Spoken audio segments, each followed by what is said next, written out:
Been looking at the country of Iran over the past few years, you might have noticed some incredibly bizarre weather patterns.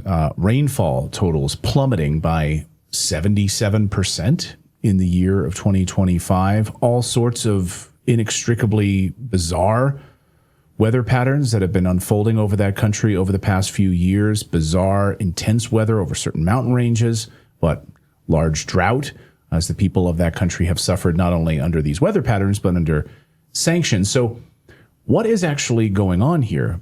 Obviously, we've been focused on the geopolitics of all of this and missiles and politicians speaking. But at the heart of this, there's something something far more nefarious happening, which is weather manipulation, geoengineering on that country. Something that's not going to make the mainstream media headlines. You're certainly not going to see it on CNN or Fox News, but you will see it here. And that's why we wanted to talk about it today. And we wanted to bring on the founder of geoengineeringwatch.org, that is Dane Wigington, to talk about Iran and the weather manipulation that could potentially be happening in that country. Dane, welcome back to the show. Great to see you. Thank you for you're addressing all the issues you addressed, Clayton and Natalie, and certainly you're completely correct on everything you just outlined. In fact, the weather warfare being waged against Iran goes back 40 years plus, at least. And that's been acknowledged on the record by their meteorologists and their former president, Ahmadinejad, emphatically on the floor of the UN, twice, I believe, stating that NATO was cutting off their precipitation. Is that not a form of all-out warfare against a country, destabilizing their weather patterns, thus food production, thus destabilizing populations? How is that not warfare going on for decades in that country? Now, we wouldn't have known this except for the last time that you were on, because this is not something that's widely discussed, but it is a tactic that the U.S. has employed in war going back at least to Vietnam. And now that is no longer a conspiracy. We actually did use cloud seeding to flood enemy trails in the Vietnam War.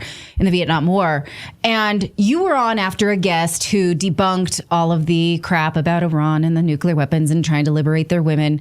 And you came on and said, I'd like to respond to that because we've been conducting weather warfare on them for decades. And Clayton and I were like, what? Wait, what? Right. So can you just give us a bit of this history, how we know it, what they've claimed, and what the technology is that we can use for it? Climate engineering is more effective at diminishing and dispersing precipitation than even augmenting it. So you referred to Project Popeye in Vietnam. Yes. Again, historical record. The U.S. so successful at controlling precipitation over that country that in 1976, the international community passed the INMOD treaties, environmental modification treaties, forbidding weather warfare, but not forbidding a country from doing whatever it wants over its own citizens, i.e. us. We're being treated the same as the Iranians are. So who is really in charge of this whole operation? I mean, people think our government is somehow being benevolent to our citizens any more than they are the Iranians. That's not the truth.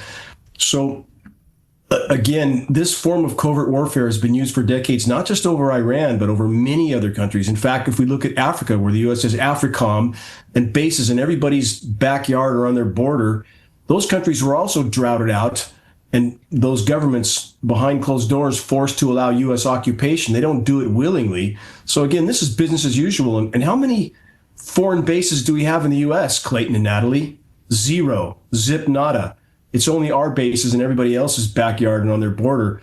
And if you guys, I'm sure, saw what amounted to chemical warfare being conducted in Iran right now by them bombing the oil production facilities and creating incredibly toxic precipitation and cloud cover there. You guys both saw that, right? Oh, absolutely. And, earlier in the week, we spoke to Professor Morandi, who's in Tehran, and he was describing just how catastrophic this was, where everything was covered in this oil.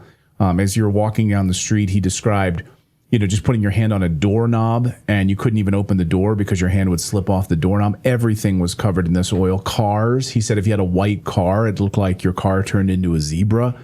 Families with children at parks, covered in oil, everything, schools, everything is just covered in this toxic oil. Think what that's doing to their human lungs. People are breathing this aerosolized oil, and this is business as usual. Also, for the U.S. military.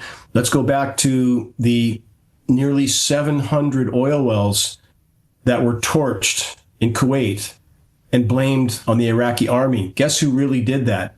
U.S. Special Forces have admitted to torching those wells. And we know they did it because 6 weeks prior to that occurring, there was meetings already taking place in the U.S. between Halliburton, Bechtel, my former employer, that was already planning for that event to happen. So again, that was a global environmental cataclysm, those 700 wells. If you guys have ever seen pictures of that, it looked like something from a token film of Mordor. The whole sky is black, 700 wells torched by U.S. Special Forces to provide the premise for U.S. infrastructure to be moved in and take over. So again, this is business as usual.